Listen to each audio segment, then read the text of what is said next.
যদি পড়া শেষ পর্যন্ত পৌঁছে তাহলে ভালো ডাক্তার, প্রায় ডাক্তারই ওই কোম্পানির ওষুধ লিখে যে কোম্পানি তাকে টাকা দেয়।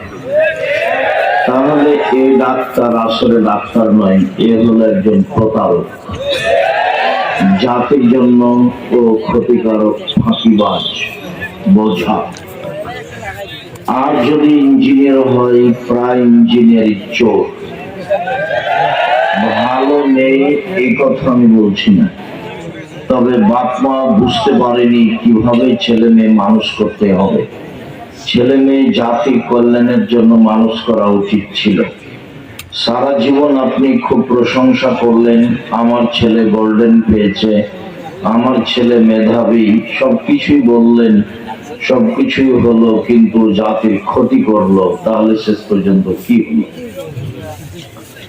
আর এমনিতে দেশটা একেবারেই শিল্পের সাথে জড়িত। এখন তো আর মানুষ হয়ে নেই, মানুষ পশু প্রাণীর মতো হয়ে গেছে। বিবাহ করলেও মানুষকে এখন চাঁদা দেওয়া লাগে। সবাই চাঁদাবাজ, ধোঁকাবাজ, শয়তান, ইতর শ্রেণীর, নিম্ন শ্রেণীর মানুষ। প্রায় মানুষ মানবতা ভুলে গেছে, যাবে এ কথাও ঠিক।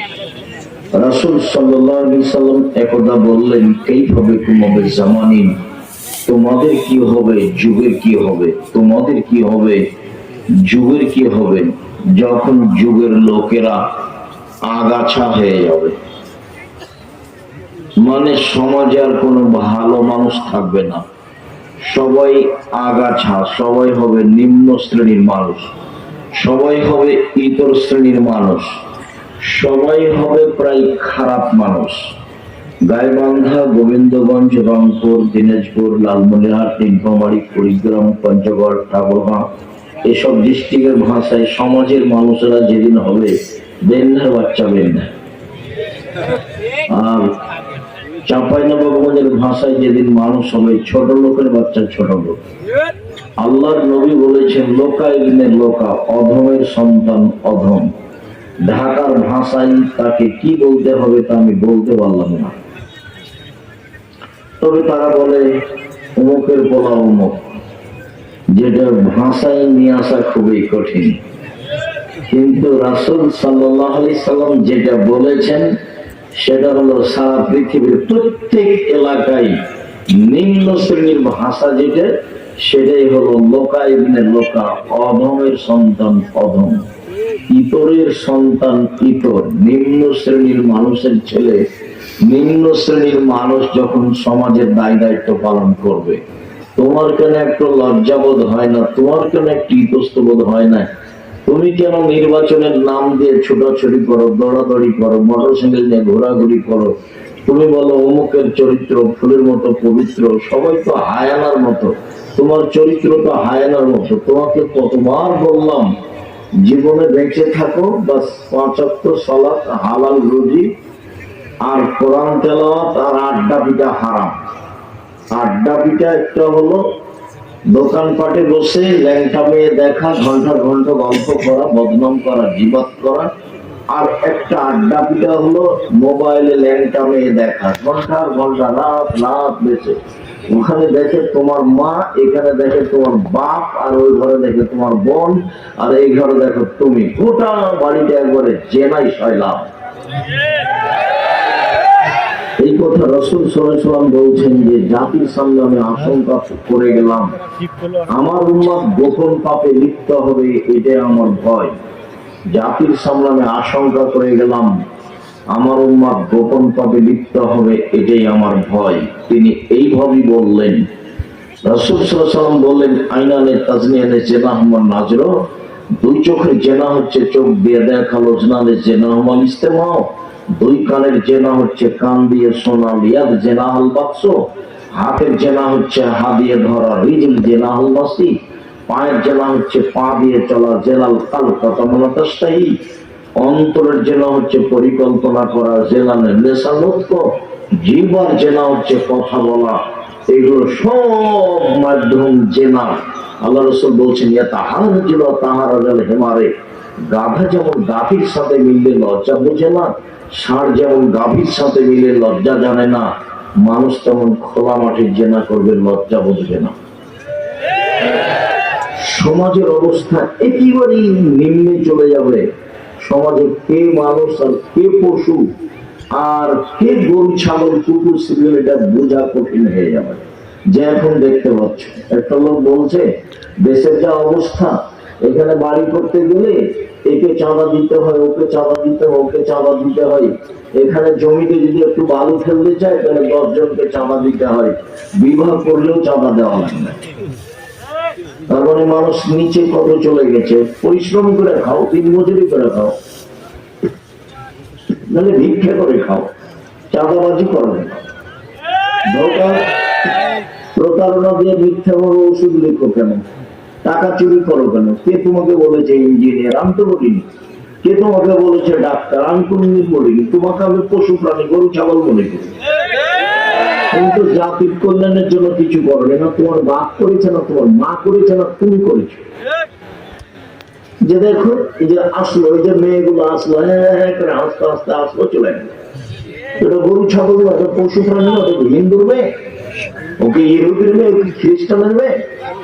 ভ্যানিটি ব্যাগ নিয়ে চলে যাচ্ছে সকালে বাজারে ফ্যাশন বোরকা পরে, ও মুসলমানের মেয়ে নয়, হিন্দুর মেয়ে। নির্ভয়ে বলেছি যে তুমি তোমার মাকে খালা বলে ডাকো। আমি নিশ্চিত জানি যে এটা তোমার মা, এরপরেও তোমার মাকে আমি খালা বলতে বলছি কেন? তোমার মায়ের স্বভাব ভালো নয় এই জন্য, তোমার বাপের স্বভাব ভালো নয় এই জন্য। তোমার বাপ মুরব্বী মানুষ, অত বড় মোবাইল হাতে নিয়ে কি করে?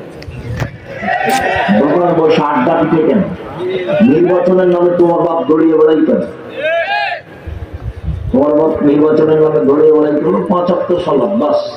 হালাল রুজি, হালাল রুজির 4টা পথ। একটা হলো দিন মজুরি, সন্ধ্যায় টাকা শেষ, লাগবে না কিছু। 2 চাকরি, 25 দিনে টাকা শেষ হয়, 5 দিন ভাগ কার্যে চলে। 3 জমি চাষ, সমান সমান না হয় লস। 4 ব্যবসা দিয়ে কিছু করা যেতে পারে। তো ব্যবসায়ী, আল্লাহ রাসূল বললেন যারা সত্যবাদী বিশ্বস্ত ব্যবসায়ী তারা জান্নাতের নবীদের সাথে থাকবেন। তাহাজ্জুদ করে নবীর সাথে থাকা যায় না, আর ব্যবসা করে নবীর সাথে থাকা যায়, এই কথা মুহাম্মদ সাল্লাল্লাহু আলাইহি ওয়াসাল্লাম বলেন। আল্লাহ রাসূল একদা এক সফরে ছিলেন, তো একজন সাহাবী বলছেন আল্লাহ নবী এই দেন, আপনার জন্য আমি ওজুর পানি নিয়ে এসেছি আর মেসক নিয়ে এসেছি। তো আল্লাহ রাসূল দেখে খুশি হয়ে গেছেন, খুশি হয়ে বলছেন সালমা শেখা, তুমি যা ইচ্ছা তা চাও, আমি তোমার কাজে খুব খুশি হয়েছি। দেখি তুমি পানি নিয়ে এসেছো, মেসক করার জন্য, দাঁত পরিষ্কারের জন্য মেসক নিয়ে এসেছো, খুব তো ভালো কথা, তুমি কিছু চাও? তখন সাহাবী বলছেন আসআলুকা মুরাফাতাকা ফিল জান্নাহ, আমি আপনার সাথে জান্নাতে থাকতে চাই। তখন আল্লাহ রাসূল বলছেন আওয়াগেরা যাবে না, না না না না, এটা নয়, এটা নয়, এটা নয়, অন্য কিছু চাও, অন্য কিছু চাও। তখন সাহাবী বলছেন যে ওয়া যাকা, ওটাই চাই, ওটাই চাই। তখন আল্লাহ রাসূল বলছেন আইনি আলা নাফসিক বিকাসরাতিস সুজুদ, তুমি বেশি বেশি সিজদা করে তাহাজ্জুদ পড়ে আমাকে সহযোগিতা করো। আমি যে তোমাকে সরাসরি সাথে নিয়ে থাকতে পারবো না, আমার সাথে থাকতে চাইলে আমাকে সাহায্য করতে হবে, রাসূলকেই সাহায্য করতে হবে। কি সাহায্য? তুমি তাহাজ্জুদ পড়ো, তাহলে আমি পাশে নিয়ে থাকার চেষ্টা করবো। আর এখন নিজেই বলছেন যে সত্যবাদী বিশ্বস্ত ব্যবসায়ীরা নবীগণের সাথে থাকতে পারবে। শুধু নবী নয়, ইব্রাহিম আলাইহিস সালামের সাথে, ঈসা মুসার সাথে, নূহ আলাইহিস সালামের সাথে, সব নবীদের সাথে থাকতে বলেন সত্যবাদী বিশ্বস্ত ব্যবসায়ীরা। তো ব্যবসা চকলেটের হোক সেটাও ব্যবসা, ব্যবসা বাদামের হোক সেটাও ব্যবসা, ব্যবসা কাপড়ের হোক সেটাও ব্যবসা, ব্যবসা বিশাল কিছু হোক সেটাও ব্যবসা। যার কারণে আমি আপনাদেরকে ব্যবসা করে উপার্জন করতে বলেছি। আর শ্বশুরের কাছে টাকা নেওয়াকে ঘৃণা করেছি। শ্বশুরের কাছে যৌতুক নিয়ে সেই টাকা দিয়ে চাউল কিনে ভাত খেয়ে বলা কবুল হবে না। শ্বশুরের কাছে যৌতুক নিয়ে সেই টাকা দিয়ে চাউল কিনে ভাত খেয়ে ইবাদত কবুল হবে না। যারা শ্বশুরের কাছে টাকা নিয়েছো, আগামীকাল সন্ধ্যা হতে হতে